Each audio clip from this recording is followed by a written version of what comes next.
All right, update this morning. Just got off the phone with the Southcom commander and the chairman, the Joint Chiefs, talking about our efforts at Guantanamo Bay.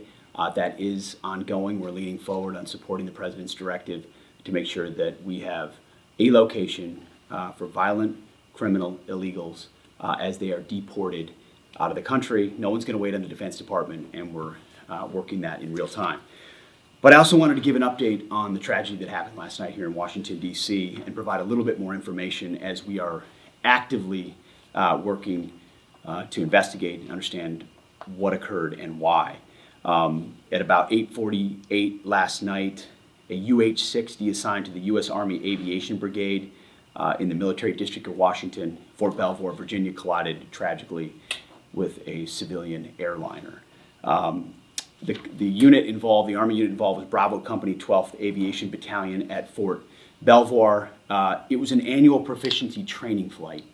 And when we look at the crew, and not all kin have been notified, so we're going to withhold ranks and names at this point. We do know on our side who was involved.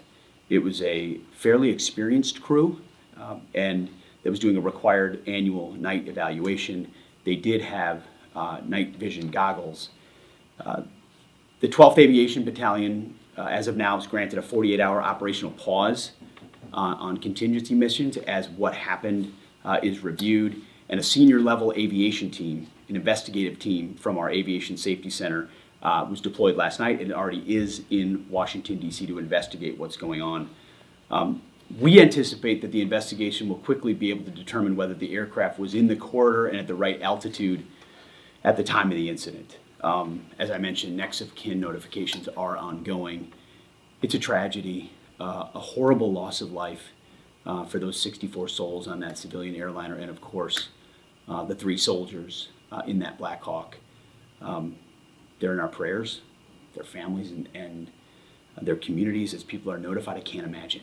And I know it's gone from a rescue mission to a recovery mission, and we're with all the first responders that are moving actively too. So at the Defense Department, our thoughts and prayers go out. We are actively investigating to find out what happened and why. And as we get updates, you will have them. God bless.